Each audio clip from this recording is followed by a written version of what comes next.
大家好，我是议员。今天我们要讲的东西是补充上次在洛杉矶那边策划所讲的东西，也是顺便讨论一下在讨论区那边玩家们的反应。OK， 那么首先有不少的主播都有说 VIP19 的事情，但是因为我是听中文的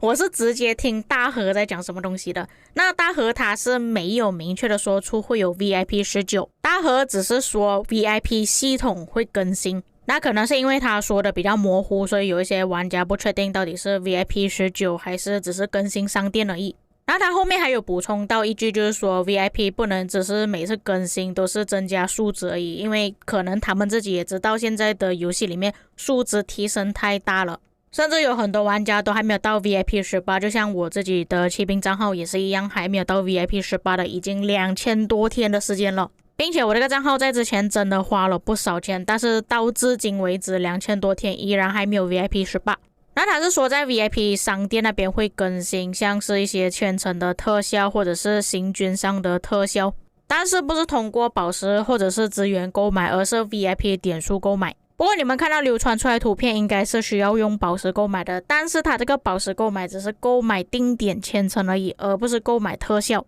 这个就像我之前所说的，因为我们现在太多 VIP 点数没有地方去花了，所以他们打算推出这个东西让玩家可以去购买，但是购买的同时又不会影响到游戏的平衡。我是觉得可以接受啊，因为在上一个影片我就跟各位讲了，就是怕担心他们增加了一些东西而让一些其他的 F2P 玩家感到不满意，像是增加特效或者是解锁一些表情包之类的，我觉得都算可以接受。那这个画面我是从 Forza 的直播那边搬过来的，那各位有兴趣的话也可以直接去看他的直播，有拍到整个过程。这里各位可以做一下对比，之前跟之后的特效，可以显然看得出，如果你们购买了之后特效会比较漂亮一点。总的来说就是如果增加了 VIP19 跟没有增加 VIP19 应该差别不会很大，因为就连策划他们自己也说了不想再增加更多的数值，所以各位不需要太担心。再来争议比较大的就是我之前也是有提到过的，进入 KVK4 之后的玩家就会自动解锁 T5。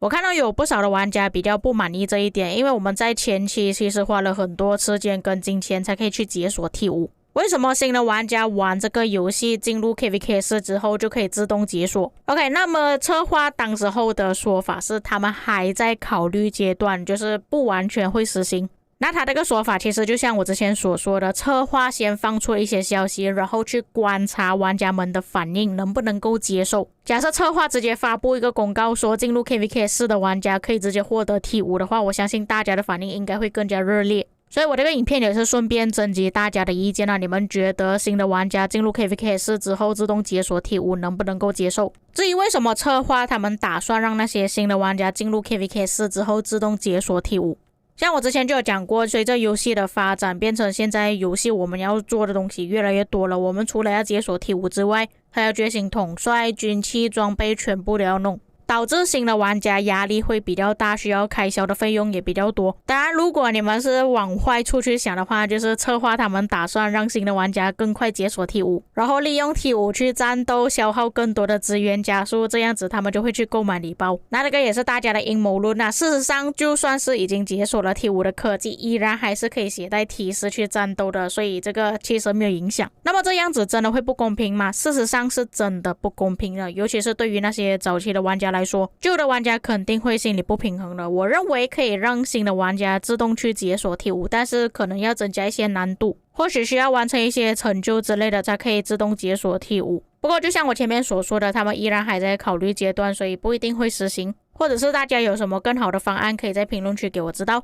那么会不会有 T6？ 可以明确的告诉各位是没有 T6 的。不过我在上一个影片也是有跟大家说过，其实策划他们打算进入一个新的时代，并且策划说进入新的时代是火器时代，这个是为远程部队所埋下的伏笔。因为我们现在远程的部队其实携带的还是工程车，完全没有远程统帅的兵种特色，所以我觉得他们增加这个时代是为了要弥补远程统帅那边没有的东西。所以我觉得在我们的科技研究那边会增加多一个火器部队，又或者是工程车可以直接转去火器。因为假设说官方他们打算增加一个火器部队的话，就变成我们又要额外去花加速跟资源去解锁。并且远程的所有东西，包括技能、装备、军器，全部都要改换名字，可能要从工程车转换成火器部队。不过策划其实有说，如果增加新的时代，可能科技方面会有所提升。那以我个人来理解的话，可能就是会有 T6 啦，就像我之前所说的，它进入一个新的时代，肯定会开放一些新的东西。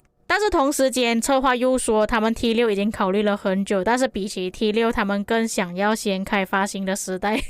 所以他讲话有点矛盾了，你到底是要开还是不要开？当然，如果他们开了 T6 之后，意味着我们玩家所需要消耗的资源加速就会更多。像我们现在游戏中已经出现 T5， 不过还是有不少的玩家依然还是继续使用 T4 的，主要原因就是为了要减少开销。那以我个人的体验来说，讲真的 T5 开销是真的很大，尤其是金币消耗是很大的。像我自己本身的账号在西王国都已经需要用到8个小号去帮我采集了，我真的没有办法想象，万一出现了 T6 之后，我们需要用到的开销更多，会不会反而导致到更多的玩家弃坑？所以我的想法还是觉得策划应该要慎重去考虑这件事情，不能贸贸然然去解锁 T6。至于我之前所说的给老玩家80个镜头，不是真的给老玩家，而是给那些之前玩过游戏但是回坑的玩家。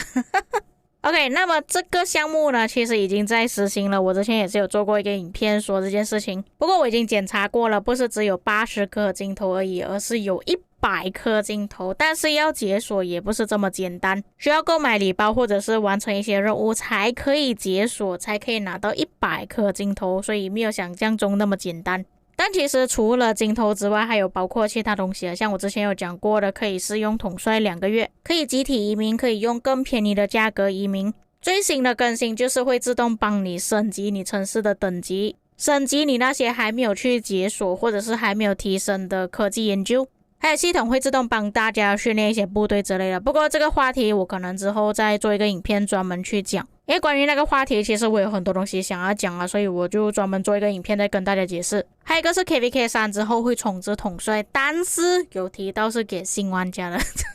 我相信老玩家应该要哭了，并且各位应该也是听到细节了，就是 KVK3 之后的玩家可以重置。 KVK3 之前有什么统帅，就是第1跟第2代的统帅，主要原因大家应该也是很了解了，就是 KVK3 之前的统帅在征服赛季是没有什么用处的，目前来讲只有亚历山大还有在用而已，所以就是给新玩家一个机会，让他们可以拿回这些镜头，然后再投资一些比较新的统帅。那么这一点其实也是有发生在新的伺服器，这个我之前有讲过，他们有机会可以去重置1个统帅，但是旧的玩家依然是没有这个功能的，当然这个还在考虑阶段啦。不过在我刚刚所说的那几点其实也是很明确的，就是官方他们想要把新玩家跟老玩家的距离越拉越近，并且还有说到之后装备也是会做出一些调整，让装备的差距不会这么大。当然这些项目对于那些新的玩家来说会比较友善一点，但是对于那些旧的玩家来说可能就不是这么好了，毕竟前期我们真的花了很多时间跟金钱，所以我觉得旧的玩家未必能够接受啦，策划还是需要多加考虑。